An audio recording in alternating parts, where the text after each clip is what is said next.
Olá pessoal, hoje a gente vai mostrar sobre o Spearmint. Então eu vou abrir a caixinha aqui para mostrar como explica com o Spearmint. É assim, ó. Você coloca no chão, pelos aqui, ele gira. Eu não usar aqui. Ele gira.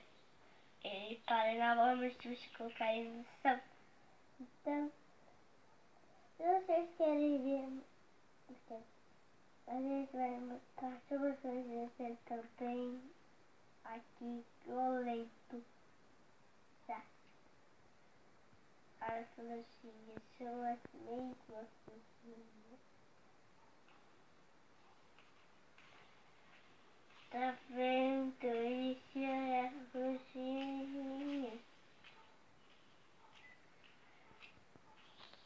Então, eu vou apagar aqui as florzinhas do Spearmint.